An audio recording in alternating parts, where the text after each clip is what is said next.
Praise the Lord. இன்றைய நாளுக்குரிய வேத வசனம் ஏசாயா 43வது அதிகாரம் 5வது வசனம். பயப்படாதே, நான் உன்னோடு இருக்கிறேன். நான் சந்ததியை கிழக்கிலிருந்து வரப்பண்ணி உன்னை மேற்கிலுமிருந்து கூட்டி சேர்ப்பேன்.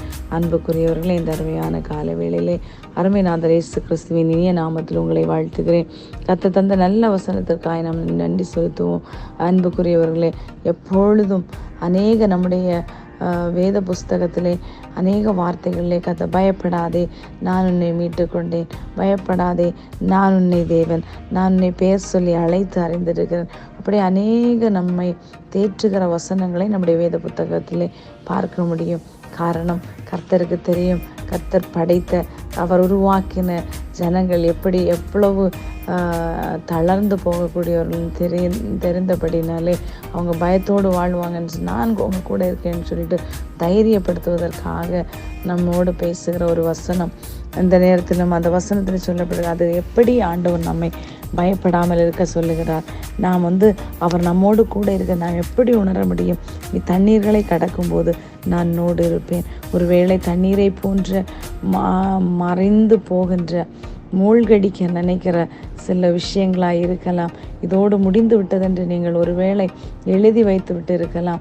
ஆனால் கர்த்தர் உங்களுக்காக புதிய வழியை திறந்து அதனுள்ளாக நீங்கள் சமாதானத்தோடு பிரவேசிக்க கர்த்தர் உங்களுக்கு கிருபை தருவார். நீ ஆறுகளை கடக்கும்போது அவைகள் உன்மேல் புரளுவதில்லை. நீ அக்கினியில் நடக்கும்போது வேகாதிருப்பாய். அக்கினி ஜுவாலை உன்மேல் பற்றாது, உன் பேரில் பற்றாது.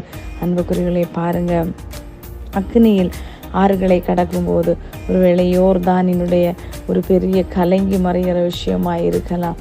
கர்த்தர் உங்களுக்காய் யுத்தம் பண்ண ஆயத்தமாயிருக்கிறார். நீங்கள் அமைதியாக இருந்து கொண்டு அவர் செய்கிற காரியத்தை நாம் பார்க்க போகிறோம்.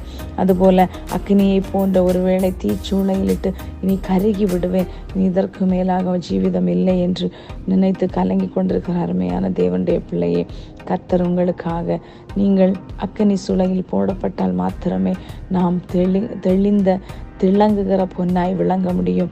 அக்கினி நம்மை பட்சிப்பதில்லை.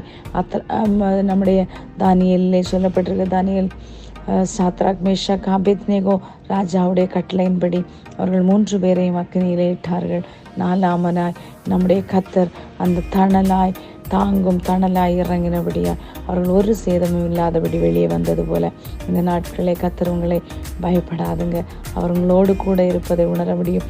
எந்த தீச்சுளை, எந்த ஆறுகள், எந்த வெள்ளம் புரண்டு போகிற அனுபவங்கள் வந்தாலும் பயப்படாதிருங்கள். அவர் உங்களோடு கூட இருக்கிறார். நானும் சந்ததியை கிழக்கிருந்து வரப்பண்ணி இனிமேற்கு சித்தரப்பட்ட இஸ்ரவேல் ஜனங்களை அவர் கூட்டி சேர்ப்பார். ஒரு நாளிலே அவரோடு சேர்ந்து நாம் வாழப்போகிறோம். அன்புக்குரியவர்களே, இந்த நாளிலே நீங்கள் கர்த்தருடைய ஆவியானவரால் தேற்றப்படுவீர்கள். பயப்படாதீங்கள். கர்த்தர் உங்களோடு கூட இருந்து செய்யும் காரியம் பயங்கரமாக இருக்கும். Amen. God bless you all.